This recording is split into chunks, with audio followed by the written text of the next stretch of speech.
Mon histoire du bégaiement à l'animation radio et partout. Et la Journée mondiale du bégaiement approche. L'histoire incroyable d'un bègue devenu animateur radio, une lettre ouverte aux jeunes de Jim Chab. Je te mène dans les coulisses de ma tournée médiatique. Premier arrêt, la radio nationale. Ah ben, Geneviève Hutchinson. Allô? Bienvenue chez nous, au Studio 14. Bonjour, Jim Chab.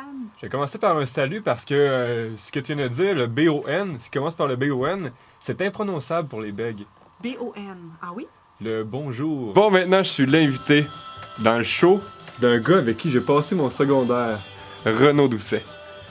Au lieu de me dire c'est fini, ben je me suis dit, tu sais, les plus grands athlètes de ce monde, pour arriver vers les plus hauts sommets, ont travaillé. Alors, si tu mets du travail, ben tu pourrais t'en sortir, tu sais. Comme par exemple, je me suis mis, ça a l'air bizarre comme ça, ben je recevais le journal chaque matin et je lisais mon journal à voix haute à chaque matin parce que les bègues ne bégayent pas lorsqu'ils sont seuls. Aussi bien travailler, puis, tu sais, pour réussir à m'en sortir, parce que je disais des statistiques, le 3/4 des bègues réussissent à s'en sortir. Mm-hmm.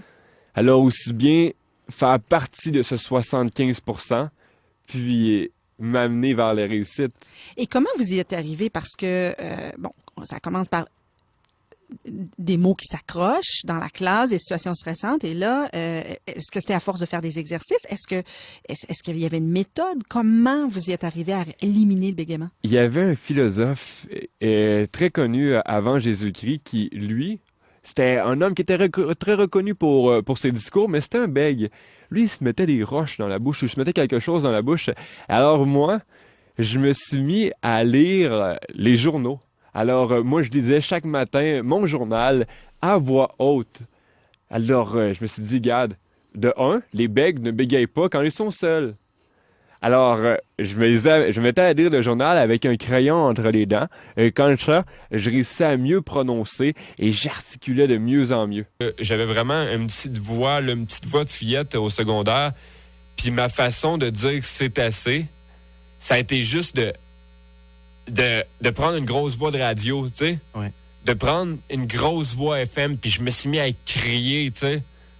Oui, et justement, c'est ce qui te permettait justement de faire entendre ta voix quand tu étais à Audiovox. C'est le moment où justement tu étais tout seul avec le téléphone dans les mains et là tu passais les messages et ça a été on le voyait, tu étais à ta place, tu étais impliqué, tu représentais, t'as d'un coup apparu dans l'école. La première chose que tu as fait d'ailleurs, c'est de lancer une campagne anti-intimidation.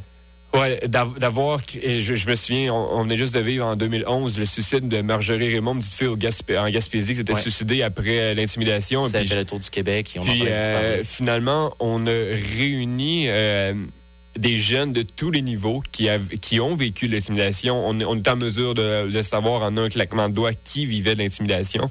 Et puis, on s'est mis à penser, on s'est mis à élaborer un plan stratégique. Quelles sont les pistes? Comment pouvons-nous y arriver à vaincre l'intimidation?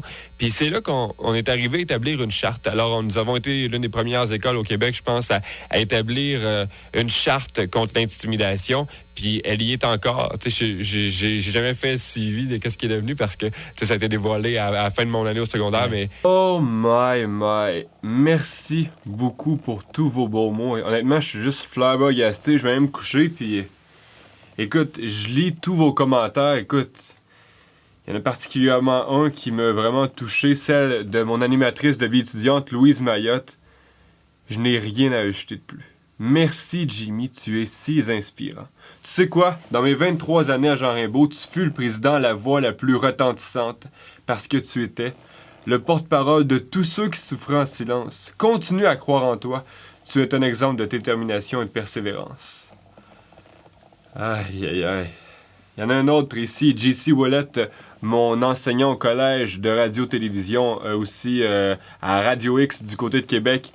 Je te le disais souvent au CRTQ, ton bégaiement, on s'en fout, soit coloré, soit intéressant, soit un personnage. Et c'est exactement ce que tu as fait. Et là, je viens juste de voir que mon article, mon blog, a été repris par le Huffington Post. Alors c'est tout simplement fou ce qui se passe, si seulement ça peut faire la différence. Car dans le mot bégaiement, il y a aussi le mot beginning. C'est le début de tout. Et c'est le début de mon histoire.